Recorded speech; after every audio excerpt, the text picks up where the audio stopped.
Hello everyone. आपका स्वागत है एक नए वीडियो में। इस वीडियो में हम लोग देखने वाले हैं मिस्टेक्स जो हमको अवॉइड करने हैं, जो कि मैंने अपने प्रिपरेशन के टाइम में किया था। मैं मैं कौन हूँ ये बताने वाला। मेरा नाम आदर्श अनुराग झा है और मैंने इस साल बहुत सारे एग्जाम्स निकाले हैं, जैसे RRB PO, RRB clerk, IBPS clerk, उसके बाद एसबीआई क्लर्क और लास्ट में एसएससी सीजीएल। और इस वीडियो में हम लोग देखने वाले हैं कि 10 ऐसे मिस्टेक जो एस्पिरेंट अवॉइड कर सकते हैं और ये मिस्टेक्स उनको जल्द एग्जाम क्लियर करने में हेल्प करेंगे। सबसे पहला, स्टार्टिंग विदाउट ए क्लियर स्ट्रेटजी। ये जनरली हर एक एस्पिरेंट करते हैं कि हैप्पीजार्ड मैनर में प्रिपरेशन स्टार्ट कर देते हैं। अगर आप रैंडमली कहीं से भी स्टार्ट कर दे रहे हैं पढ़ना, तो ये आपका कुछ दिन तक लगेगा कि प्रोग्रेस हो रहा है, लेकिन एक पॉइंट आएगा जहाँ पे सेचुरेशन आ जाएगा। तो कुछ दिन ऐसा हो सकता है जब आप बस रीजनिंग पढ़ें, कुछ दिन ऐसा हो सकता है बस आप जीए पढ़ें। तो ये फिक्स्ड रूटीन नहीं है। आपको लगेगा कि ज़्यादा घंटा पढ़ रहे हैं तो मार्क्स ज़्यादा होगा आएगा, लेकिन एक्चुअली मॉक जब लगाइएगा तो आपका मार्क इतना अच्छा नहीं बन पाएगा। क्यों? क्योंकि आपने स्ट्रेटजी अच्छे से नहीं क्लियर किया हुआ है कि कैसे मुझे पढ़ना है। तो क्लैरिटी जो है वो इम्पोर्टेंट है। घंटे तो इम्पोर्टेंट है, लेकिन इसके साथ क्लैरिटी भी इम्पोर्टेंट है। ऐसा नहीं है कि आप 4 घंटा पढ़ रहे हैं लेकिन आपका क्लैरिटी के साथ अगर आप नहीं पढ़ पा रहे हैं तो वो 4 घंटा का कोई वैल्यू नहीं है। क्योंकि अगर आप 4 घंटा बस रीजनिंग को दे पा रहे हैं पूरे दिन में, तो ये एक तरह से आप बाकी सब्जेक्ट के लिए टाइम नहीं निकाल पा रहे हैं, तो ओवरऑल एग्जाम आपका निकलेगा नहीं। तो पहले मिस्टेक से लेसन हमको ये सीखना है कि कोई भी प्रिपरेशन स्टार्ट करने से पहले, चाहे वो किसी भी एग्जाम का क्यों ना हो, एक प्लान हमारा रेडी होना चाहिए, रोड जिसको कि हम रोड मैप भी बोल सकते हैं, कि हमको अगले दिन क्या करना है। एटलीस्ट ये तो पता होना चाहिए कि नेक्स्ट डे क्या करना है। नहीं अगर मान लीजिए पता है, तो सवेरे उठ करके जब भी हम उठे, चाहे वो 5 बजे उठे, 6 बजे उठे या 3 बजे उठे, हमारा प्लान रेडी हो जाना चाहिए कि उस दिन हमको किस टाइम में क्या पढ़ना है। या आवर वाइज बना सकते हैं या ओवरऑल एक रूटीन टू डू लिस्ट करके बना सकते हैं कि जिसमें हमको रीजनिंग में ये टॉपिक कंप्लीट करना है, मैथ में ये टॉपिक कंप्लीट करना है। तो दिन का तो फिक्स रहना ही चाहिए। अगर आप ओवर ब्रिलियंट स्टूडेंट हैं तो आपका उस वीक में जो आप पढ़ने वाले हैं वो, और मोर ब्रॉडली अगर आप अगले 1 महीने में क्या करने वाले हैं ये भी अगर रेडी है तो सबसे बेहतर है। At least have a plan for next day. ये तो बहुत ज़रूरी है कि आप नेक्स्ट डे आप क्या पढ़ने वाले हैं ये रेडी आपके पास रहना चाहिए। Daily target should include, daily target में जो है चारों सब्जेक्ट इंक्लूड करना है। एटलीस्ट 2 तो करना ही है कम से कम, अगर चारों नहीं हो पा रहा है तो। चूँकि आरआरबी पीओ का मैं लेके चल रहा हूँ, तो इसके साथ साथ कंप्यूटर भी करना है और मॉक्स और एनालिसिस भी करना है। अगर आप बिगिनर हैं तो मॉक्स आप अवॉइड कर सकते हैं, सेक्शनल लगा सकते हैं और उसका एनालिसिस करना है। लेकिन अगर आप बार बार एग्जाम दे चुके हैं 1-2 एग्जाम, तो आपको मॉक्स का भी इंक्लूड करना उसमें बहुत ज़रूरी है डेली टू डू लिस्ट में। सेकंड मिस्टेक जो जनरली एस्पिरेंट करते हैं वो इग्नोरिंग मॉक टेस्ट एनालिसिस। बस मॉक लगा देने से कोई फ़ायदा नहीं होता है जब तक कि आप उस मॉक टेस्ट का एनालिसिस सही से नहीं करें। सही तरीका भी आना चाहिए। What's the use? अगर आप मान लीजिए 80 क्वेश्चन अटैम्प्ट कर रहे हैं, लेकिन अगर आपको यही नहीं मालूम है कि आप कहाँ पे अपना मार्क खो रहे हैं, जैसे कि एग्जाम्पल के लिए आप 80 के 80 क्वेश्चन में 40 क्वेश्चन ऐसे हैं जो आपने सही सही बना लिया, लेकिन बाकी जो 40 बचे उसको आपने एनालाइज ही नहीं किया कि इसमें मैंने कोई मिस्टेक किया या कोई स्किप किया तो क्यों किया, हो सकता है वो इजी हो। तो क्वेश्चन बस अटैम्प्ट करने से वो फ़ायदा नहीं होता है जब तक कि आप उसका एनालिसिस नहीं करें कि आपने मार्क कहाँ खोया। All your time attempting mocks get wasted. अगर आप इस मॉक टेस्ट एनालिसिस पे ध्यान नहीं देंगे तो 80 का 80 क्वेश्चन जो अटेम्प्ट किए हैं वो अगले मॉक में भी आप हो सकता है वही 40 बनाएंगे। आपका मार्क एक सेचुरेशन पॉइंट पे आ जाएगा, फिर वो बढ़ेगा नहीं। तो सबसे ज़्यादा रिक्वेस्ट है, मैंने इसीलिए 3 टाइम्स प्लीज़ लिखा है कि 1 घंटा एटलीस्ट एनालिसिस के लिए दीजिए अगर वो प्री का मॉक है, और 2 से 3 घंटा दीजिए अगर वो मेंस का मॉक है।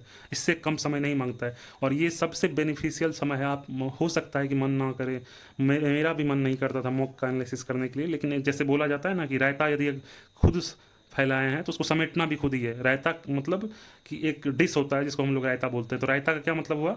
यहाँ पे एग्जाम से मतलब है, यानी मॉक से मतलब है। मॉक अगर आप दे रहे हैं तो एक तरह से रायता क्रिएट कर रहे हैं कि हाँ ये सारा क्वेश्चन मैंने बना लिया। उसके बाद समेटना खुद ही है कि खुद देखना है कि कहाँ पे क्या मिस्टेक हुआ है, कहाँ मैंने ओवर टाइम कंज्यूम किया। जो क्वेश्चन मान लीजिए 1 मिनट में बनने का था, मैंने वहाँ 1.5 से 2 मिनट लगाया। तो नोट योर मिस्टेक। आपको अपना कमी लिखना है, मिस्टेक से जो बार बार हो रहे हैं। टाइमिंग लिखना है कि कौन से क्वेश्चन में आपने ओवर टाइम दिया है, स्किप्ड इस इजी क्वेश्चन, आसान क्वेश्चन को भी छोड़े हैं। और ज़रूरी है कि आप अपने वीक एरियाज को रिवाइज करें। एक तो मॉक नोटबुक होना चाहिए जिसको कि लॉग एरर बुक मैंने कल बताया था। इस केस में आपको ये देखना है कि आप जो है वीकेंड पे खास करके उस लॉग मॉक बुक में जितना भी पॉइंट नोट डाउन किए उसको रिवीजन करना है। तो मैंने वही एग्जांपल दिया था कि रायता अगर आपने खुद फैलाया है तो खुद ही समेटना है।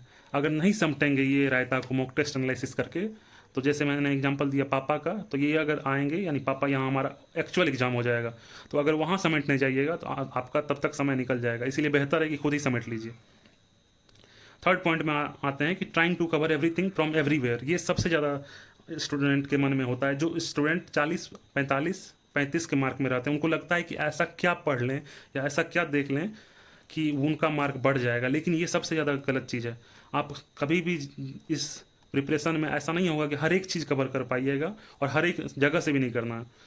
अगर आपके पास एम्पल समय है, मान लीजिए अभी से आप 8 यानी कि नेक्स्ट एग्जाम साइकिल के लिए तैयारी करें 2026 के लिए, तब तो आपके पास एम्पल समय है। पर अगर आप चाहते हैं कि आरआरबी पीओ और क्लर्क इस टाइम निकल जाए, यानी कि जो नवंबर 22 और 23 को प्री होने वाला है, उसके लिए अगर प्रिपरेशन ध्यान में रख करके चल रहे हैं, तो सबसे इंपॉर्टेंट है कि अभी आपके पास एम्पल समय नहीं है, तो आपको टाइम कंज्यूम करने वाले चैप्टर पे ध्यान नहीं देना है, ऐसे ही चैप्टर पे ध्यान देना है, जैसे कि पजल्स हो गए, सिंप्लीफिकेशन हो गए। इसमें आपको स्पीड बढ़ाना है कि कितना कम समय में हम सॉल्व आउट कर पाएँ। If you have ample time से 6 to 8 month, you should go for whole syllabus. आपको पूरा सिलेबस पे जाना है, लेकिन अगर पास आप स्टार्ट अर्ली नहीं कर पाए, तो आपको क्या करना है, ऐसा हर एक सिंगल टॉपिक पे चेंज नहीं करना है, आपको वही टॉपिक पे ध्यान देना है ज़्यादा जो कि मार्क स्कोरिंग हो, और वो आपको ओवरऑल कॉस्ट बेनिफिट उसका अच्छा मिले। डोंट एवर भी, कभी भी आपको jack of all trade master of none नहीं बनना है। ये एग्ज़ाम कभी भी ये नहीं मांगता है, क्योंकि ये इंपॉर्टेंट चीज़ है, इसीलिए मैंने ये प्रोवर्ब को लिखा हुआ है। जो कि लेट मतलब कि लेट स्टार्टर हैं, इनके लिए क्या ज़रूरी है कि लास्ट 30 यानी कि 1 से 2 मंथ के बीच में इनको क्या करना है, हाई वेट टॉपिक जैसे कि एग्जाम्पल के लिए पजल हो गया, डीआई हो गया, स्पीड मैथ्स, इन पे फोकस करना है, और इनका टाइम जितना कम लेकर के बनाए उतना बेहतर है। इनसे इनको मेंस में भी फायदा होगा, प्री में भी। फोर्थ मिस्टेक जो जनरली पेरेंट करते हैं, note focusing on accuracy early on. Starting से ही आदत डालिए कि एक्यूरेसी सबसे इंपॉर्टेंट पहलू होता है। यदि एक्यूरेसी आ गया तो धीरे धीरे समय के साथ आपका स्पीड खुद ब खुद बन जाएगा। लेकिन अगर एक्यूरेसी स्टार्टिंग से नहीं डाले आदत, तो बाद में भी एक्यूरेसी आपको बहुत दिक्कत पहुंचाएगी, क्योंकि एक्यूरेसी के विदाउट आपका मार्क कभी भी इंक्रीज नहीं कर पाएगा। इन स्टार्टिंग और till 20 to 25 day before exam, never get obsessed with speed. Speed के साथ आपको ऑब्सेस्ड होना ही नहीं है। ये इसलिए नहीं होना है, स्पीड जो है डायरेक्टली प्रोपोर्शनल है एक्यूरेसी के। अगर एक्यूरेसी ओवर टाइम आप रखेंगे, तो अपने आप ऑटोमेटिकली स्पीड आपका आ जाएगा। इसीलिए कभी भी स्पीड को चेंज नहीं करना है। अभी भी समय है 45 दिन। अभी भी अगर आप आरआरबी पीओ प्री को लेकर टारगेट कर रहे हैं, तो आराम से आप अभी एक्यूरेसी पर ध्यान दीजिए, आपका मार्क आ जाएगा अच्छा खासा।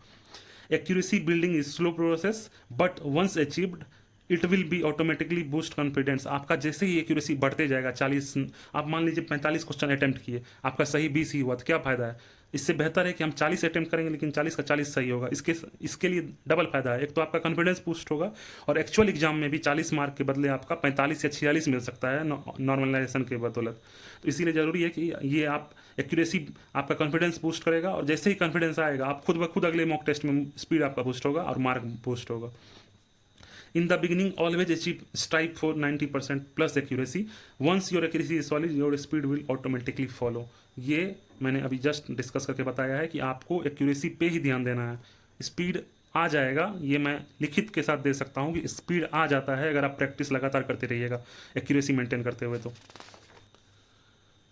फिफ्थ पॉइंट में है फुल्ली अवॉइडिंग अर्थमेटिक। कभी भी कोई भी चैप्टर को आपको या टॉपिक को पूरा तरह से अवॉइड नहीं करना है। एग्जाम्पल के लिए अर्थमेटिक आदमी को बहुत ज़्यादा हवा क्रिएट किया हुआ है, बहुत ज़्यादा फियर क्रिएट करता है। जनरली ऐसे स्टूडेंट जो कि क्वांट में वीक होते हैं, इनको बस डीआई और स्पीड मैथ्स के भरोसे ये रहते हैं। लेकिन अर्थमेटिक के हर एक चैप्टर और हर एक क्वेश्चन टफ नहीं होते हैं, ये जानना सबसे ज़्यादा इंपॉर्टेंट है। ये इसलिए इंपॉर्टेंट है कि मेंस में आपको बहुत सारे अर्थमेटिक के क्वेश्चन भी मार्क दिलाएंगे।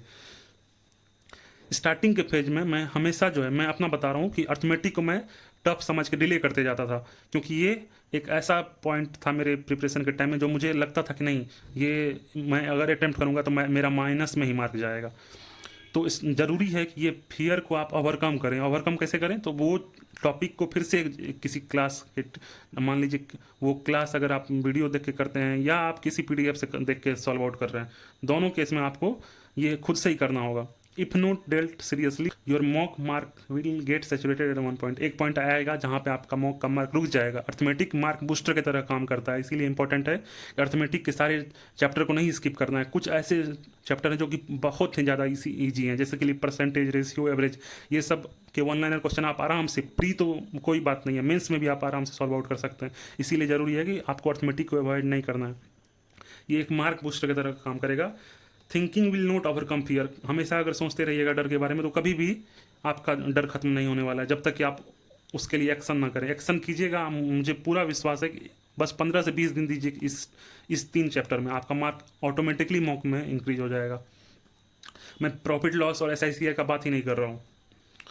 6 मिस्टेक जो जनरली करते हैं aspirant, note revising concept and weak topics. ये इंपॉर्टेंट है। ये भी सारे पॉइंट मैंने इंपॉर्टेंट नहीं बताया, और जो मैंने खुद फील किया है कि ये जनरली होता है। कभी भी जब आप मॉक लगाइएगा तो मॉक का जो लॉग बुक बनेगा या इधर बुक जो बनेगा उसमें जो आप नोट डाउन कीजिएगा उसका कॉन्सेप्ट को रिविजन करना बहुत ही ज़्यादा अति आवश्यक समझिए।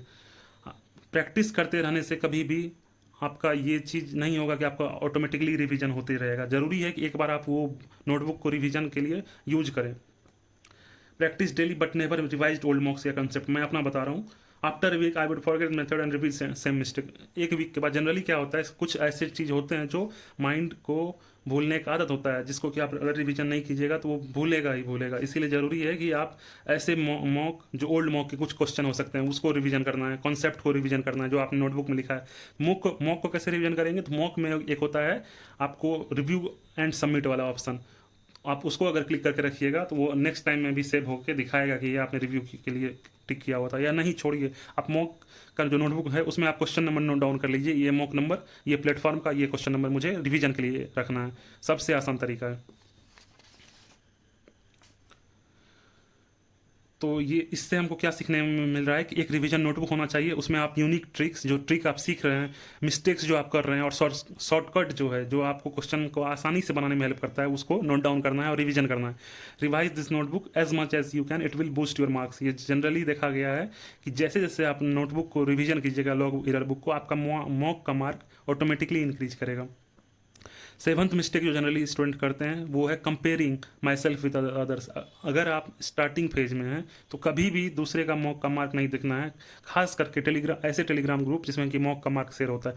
अगर आपने ये चीज़ फॉलो किया तो आपका कॉन्फिडेंस जीरो हो जाएगा अगर आप डील करना नहीं जानते। क्यों? क्योंकि अगर आप देखिएगा कि कोई स्टूडेंट 60 ला रहा है 80 में से और आप 30 और 40 के बीच में अटके हुए हैं, तो आपको लगेगा कि मेरा कंपटीशन है ही नहीं। लेकिन आपने उसका पास्ट नहीं देखा है, आपने ये नहीं देखा है कि वो कितना दिन से तैयारी कर रहा है। इसीलिए ज़रूरी है कि कभी भी अपना कंपैरिजन किसी और के साथ ना करें, तब जबकि आप न्यू हो। अगर आप 2-3 साल हो गया है तब भी मार्क आपका फ्लक्चुएट नहीं कर रहा है, अच्छा नहीं आ रहा है और फ्लक्चुएशन में है, तब आपको जरूर कंपटीशन रहना चाहिए दूसरे के साथ भी।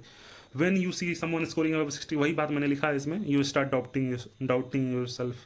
तो इसमें लेसन क्या है, everyone has a different timeline. हर एक आदमी अलग अलग टाइमलाइन पे अपने ही अनुकूल चलता है। जैसे एग्जांपल के लिए मार्क जुकरबर्ग 22-23 साल में उम्र में बहुत बड़े मिलियनियर बन गए, पर बर्नार्ड आर्नोल्ड बहुत लेट जाके वो अपने एज में नहीं, अपने समय के हिसाब से वो चल के एक अच्छे उद्योगपति बन पाए।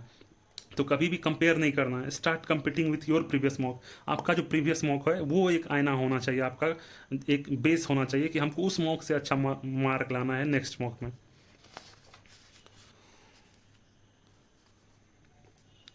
नेक्स्ट पॉइंट है note having exam mindset practice. कभी भी जो प्रैक्टिस कीजिए हमेशा जरूरी है कि एग्जाम माइंडसेट में करना है। ये इसलिए जरूरी है, अगर आप बस प्रैक्टिस करते रहिएगा, PDF सॉल्व करते रहिएगा, तो वो कोई फायदा का चीज़ नहीं है।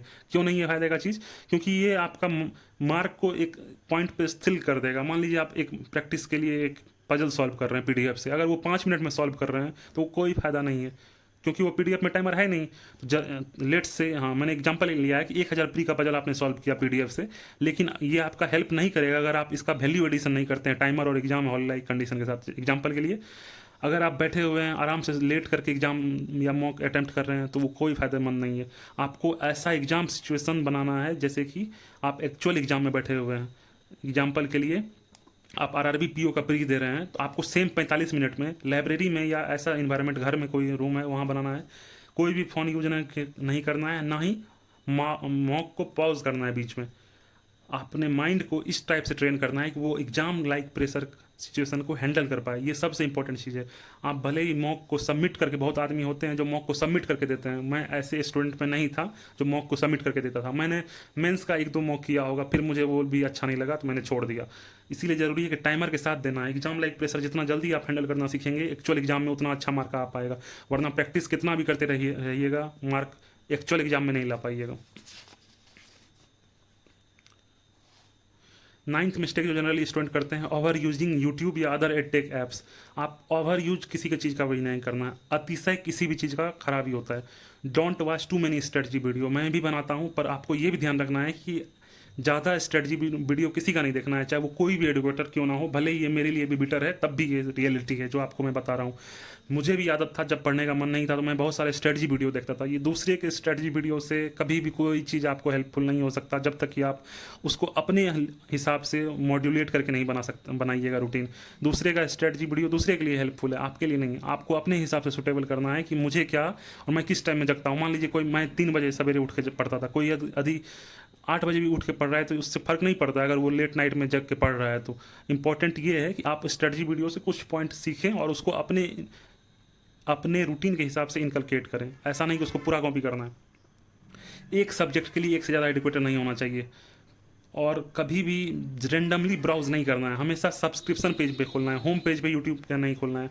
सब्सक्रिप्शन वाले पेज पे डायरेक्ट खोलिए कि वही आपका सब्सक्राइब रहे जो कि आप देखना चाहते हैं। जैसे क्लासेस हो गया, या कोई स्ट्रेटजी, या कोई ऐसे टॉपर हैं जो एग्जाम क्रैक कर चुके हैं, तो बस उनका वीडियो देखना है। ज़्यादा वीडियो होम पेज पे नहीं जाना है, ऐसे समझिए। टाइम बहुत ज़्यादा किल होता है यूट्यूब पे। मैंने ये देखा है कि दिनों दिन चले जाता है। अगर आप 2-3 घंटा यूट्यूब पे बिता दीजिएगा, आपका एनर्जी डाउन हो जाएगा। जो आप पढ़ने के लिए रेडी थे वो पढ़ नहीं पाइएगा। इसलिए ज़रूरी है कि हम ज़्यादा ब्राउज़ ना करें यूट्यूब, नहीं तो हमारा जो मेन इंपॉर्टेंट एनर्जी जो कि हमारे पढ़ाई में लगना चाहिए वो कहीं और लग जाएगा, और आप दिन में एनर्जेटिक फील नहीं कीजिएगा तो आपका पूरा दिन का शेड्यूल गड़बड़ा जाएगा। तो लेसन हम लोग क्या लर्न करते हैं कि कम देखना है, प्रैक्टिस ज़्यादा करना है। Watch less practice more. Strategy जो है 10% है। कितना भी वीडियो देख लीजिए स्ट्रेटजी का, कोई काम आने वाला नहीं है जब तक कि आप प्रैक्टिस नहीं कीजिए। तो प्रैक्टिस जो है 90% है, स्ट्रेटजी 10% है। डोंट बस कंटेंट कंज्यूम करने वाला नहीं बनना है, परफॉर्मर भी बनना है। जो कि हम कहाँ परफॉर्म करेंगे, मॉक्स में और पीडीएफ सॉल्व करके। लास्ट एंड 10th मिस्टेक जो जनरली करते हैं स्टूडेंट, वो है लूजिंग कंसिस्टेंसी। ये बिग और बिगेस्ट, सबसे बड़ा जो द बिगेस्ट मिस्टेक जो होता है वो यही है, कंसिस्टेंसी खो देना।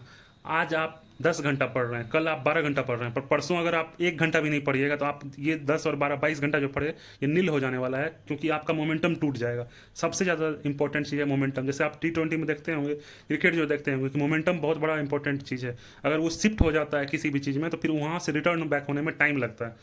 इसीलिए इनकन्सिस्टेंसी नहीं होना चाहिए। यही मैंने एग्जांपल के लिए दिया है कि 10 घंटा 2 दिन के लिए पढ़ रहे हैं, अगले 2 दिन के लिए आप ऑफ ले रहे हैं, ये आपका मोमेंटम तोड़ देगा। लेसन हम लोग इससे क्या सीखते हैं कि अगर 4 से 6 घंटा भी पढ़ रहे हैं, फोकस स्टडी जो है, ऐसा नहीं कि इसमें आप मोबाइल भी यूज कर रहे हैं, इधर सोशल मीडिया भी चला रहे हैं, उससे नहीं मतलब है। ऐसा स्टडी जो कि पूरा तरह से फोकस्ड हो। सिंगल डे में इनफ है 6 घंटा, अगर आप ब्रिलियंट स्टूडेंट हैं तब। नहीं, जनरली अगर आप 20 से 30 मार्क का भी ला रहे हैं आरआरबी पीओ प्री में, तो आपको 8 घंटा एटलीस्ट पढ़ना चाहिए। It's not about intensity, it's about consistency. Intensity मायने नहीं रखता है, कंसिस्टेंसी मायने रखता है। अगर आप डेली सेम अमाउंट की इंटेंसिटी से पढ़ पा रहे हैं तो वो वेल एंड गुड है, लेकिन अगर कंसिस्टेंसी नहीं मेंटेन कर पा रहे हैं तो कोई फ़ायदा नहीं है। अब आ जाते हैं, मैं ये तो सारे मिस्टेक्स हो गए, 10 पॉइंट में मैंने कवर अप किया है। लेकिन मैंने इन मिस्टेक से कैसे सीखा और कैसे मैंने इन मिस्टेक को सुधारा। स्मॉल चेंजेस, छोटी छोटी चेंज करना, ज़्यादा बड़ी चेंज नहीं है। एक तो डेली शेड्यूल बना लेना है। दूसरा, मॉक्स का एनालिसिस करना सेम डे शुरू कीजिए। ये आप जितना टालेंगे उतना ज़्यादा ये बर्डन बनते जाएगा, ये बैकलॉग हो जाएगा, फिर बाद में आप कर नहीं पाइएगा। Focus more on accuracy rather than speed. Starting में हमेशा आप एक्यूरेसी पे ध्यान दीजिए, धीरे धीरे स्पीड ऑटोमेटिकली आएगा। अगर नहीं आ रहा है इसका मतलब आपका कहीं ना कहीं कॉन्सेप्ट क्लियरिटी सही से नहीं हो पाया है। Speed is by product of accuracy, वही मैंने जो बताया पहले भी। Follow one plan for at least 15 to 30 days. मगर अगर आप मान लीजिए कोई प्लान बनाए, जैसे कि मैं सवेरे 8 से 10 में इंग्लिश पढ़ूंगा स्टार्टिंग में, उसके बाद 1 घंटे का ब्रेक लेके 11 से 1 के बीच में मैं जीए पढ़ूंगा, तो ये स्ट्रैटेजी को 10 से 15 दिन या 20 दिन एटलीस्ट चलने दीजिए। उसके बाद चेंज करना है, क्योंकि फिर मोनोटोनस हो जाएगा वो चीज़। ऐसा नहीं है कि रेंडमली आज कुछ पढ़ रहे हैं, उस टाइम में कल कुछ पढ़ रहे हैं, तो ये आपका मोमेंटम तोड़ेगा। ऑन बैड डे, जैसे मान लीजिए किसी दिन पढ़ने का मन नहीं है या कोई आउटर सर्कमस्टांस हो गया, कोई रिलेटिव आ गए, तो उस दिन भी कोशिश करना है कि एटलीस्ट 2 से 3 घंटा पढ़ पाएँ, या तो मॉर्निंग में निकाल के या रात में सोने से पहले। ये आप जितना फिक्स किए रहिएगा उतना आपका मोमेंटम गेन रहेगा और ओवरऑल आपको एग्जाम टाइम में हेल्प करेगा। सभी एस्पिरेंट को मेरा एक ही एडवाइस रहेगा, एडवाइस तो ऐसे खैर बहुत ज़्यादा हो गया, इसके बावजूद भी कुछ एडवाइस मैंने इंपॉर्टेंटली मुझे लगा कि नोट डाउन करना चाहिए लास्ट में, तो मैंने लिखा है। सभी स्टूडेंट मिस्टेक करते हैं, ह्यूमन टेंडेंसी है मिस्टेक करना। ये सभी मानव जो है, जो भी मानव हैं या जानवर जनरली भी हैं, वो मिस्टेक करते हैं, लेकिन इंसान और जानवर में फ़र्क यही होता है, और जनरली टॉपर और एवरेज स्टूडेंट में भी फ़र्क यही होता है कि टॉपर जो है वो अपने मिस्टेक को जल्दी लर्न करते हैं और सीखते हैं और उसको सुधारते हैं। तो try to minimise same mistake again and again, बार बार सेम गलती नहीं दोहराना है। जो मैंने बोला ये गलती, इसको कोशिश करना है कि आगे से ना रिपीट हो। यहाँ पे ये वीडियो ख़त्म होता है। अब आ जाते हैं हम, लास्टली एक रिक्वेस्ट है, अगर आप ये वीडियो थोड़ा बहुत भी हेल्पफुल लगा है तो लाइक कीजिए, एटलीस्ट टारगेट है 200 लाइक का, और प्रीवियस वीडियो पे आपने खूब सारा प्यार दिया, उसके लिए thank you so much. Subscribe कीजिए, मैक्सिमम व्यूअर्स जो देखते हैं वो सब्सक्राइब नहीं करते हैं, रिक्वेस्ट है कि सब्सक्राइब कीजिए।